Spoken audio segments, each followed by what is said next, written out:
Om Swastiastu.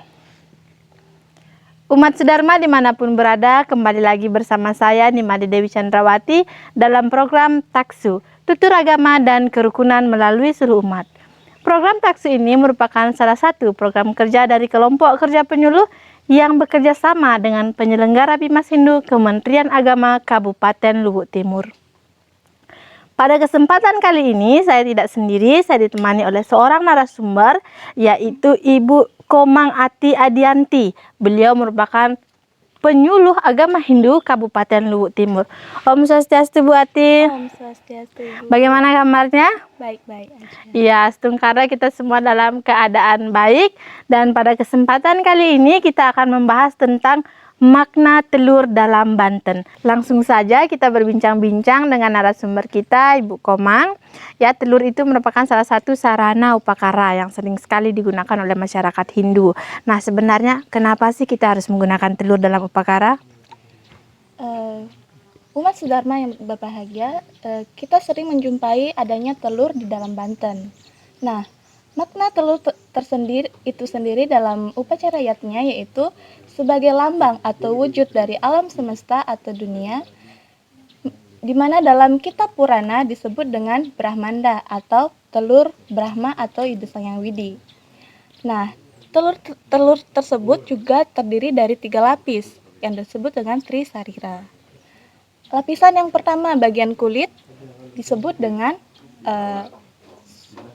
Stula Sarira, yang kedua yang bagian putih telurnya disebut dengan Suksema Sarira, dan bagian dalam atau sarinya itu dilambangkan dengan Antakarana Sarira. Jadi kenapa kita menggunakan telur? Karena itu menyimbolkan dari 3 lapisan Ida Sang Hyang Widiwasa. Nah, kemudian telur yang biasa kita gunakan dalam Banten itu ya Bu Komang, ada menggunakan telur itik, ada juga yang menggunakan telur ayam. Nah, kenapa harus menggunakan telur itu? Sedangkan jenis-jenis telur itu ada banyak, Bu. Nah, kenapa kita lebih sering menggunakan telur bebek, iti atau ayam? Sebenarnya dalam pembuatan Banten yang paling sering atau yang lazim, yang mudah dijumpai itu adalah telur ayam atau bebek. Bahkan telur bebek pun agak susah ditemukan. Jadinya telur-telur tersebut biasa digunakan dalam pembuatan Banten. Nah, telur ayam dilambangkan sebagai sifat-sifat rajas dan tamas, sedangkan telur bebek dilambangkan sebagai sifat-sifat dari satuan tersebut. Ya, jadi semua telur ayam maupun telur bebek itu ada melambangkan, Bu ya. Iya.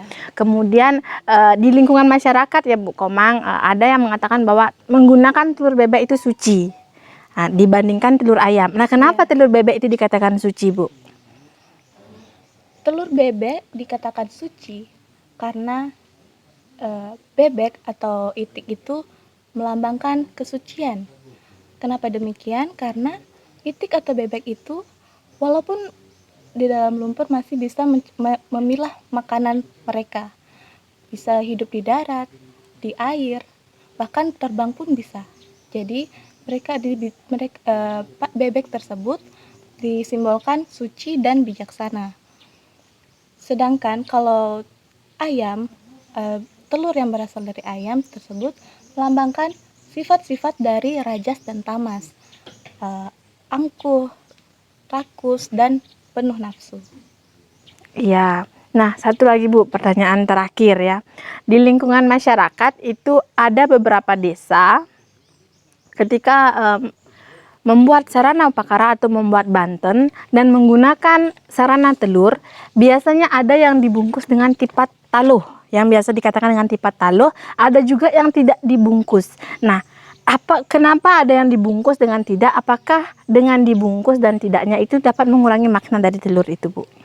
Nah, ini pertanyaan mungkin yang sering muncul di benak-benak ibu-ibu atau para penonton.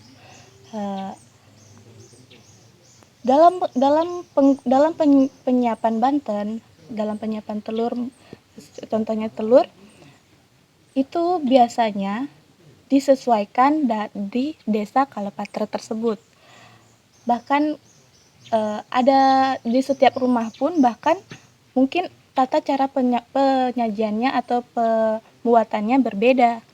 Nah, dalam lontar mantra swastika disebutkan juga untuk persembahan kepada Tuhan tidak mengikat daun, bunga, atau buah.